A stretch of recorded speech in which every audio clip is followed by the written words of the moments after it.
যাকে ভালোবাসতে গেলে কোনো বল করে লাগে না। আমরা এখানে এসেছি হাদি ভাইকে ভালোবাসার টানে। আমাদের পক্ষ থেকে জাতির কাছে একটা প্রশ্ন, যে এমন বিপ্লবী হাদি ভাইয়ের সন্ধান কই মেলে, যার স্বপ্ন ছিল শহীদ প্রেসিডেন্ট জিয়াউর রহমানের মতো দেশ গড়া, যার চোখে ছিল আপনার ফাঁদের মতো কথা বলার হুমকি, ভারতীয় আগ্রাসন বিরোধী, ভারতীয় আধিপত্য বিরোধী কথা বলার জন্য যুগে যুগে আর কত প্রাণ দিতে হবে আমাদের। সেই শহীদ প্রেসিডেন্ট জিয়াউর রহমান থেকে শুরু করে আপনার ফাঁদ, এখন আমাদের হাদি ভাই, আমরা কি আস্তে আস্তে আমাদের বিপ্লবীদের হারিয়ে ফেলতেছি?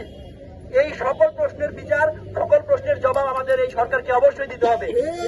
আমাদের হাদি ভাই তার কথা ছিল যে সে সুদ ঘুষের টাকাকে এত মোটা হয়নি যে তাকে বহন করার জন্য কোনো ভারী কোনো কফিনারা লাগবে।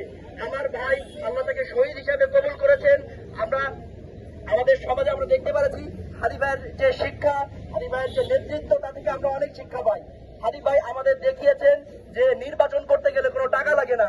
হাদি ভাই আমাদের দেখিয়েছেন যে সবসময় ব্যালট পেপার ছাপিয়ে পোস্টার বানিয়ে নির্বাচন করা যায় না, এমনকি সংলাপ করেই মানুষের মন জেতা যায়। ভোট করতে গেলে যে টাকা পয়সার লেনদেন করা লাগে এমন কোনো কথা নয়, মানুষের মন জেতার মাধ্যমে করা যায়।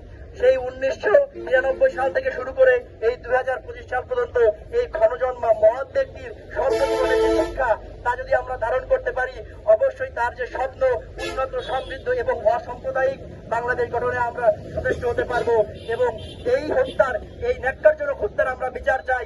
অবশ্যই আমাদের এই দাবি মানতেই হবে, যতক্ষণ না পর্যন্ত আমরা রাজপথ ছাড়বো না, ইনশাআল্লাহ।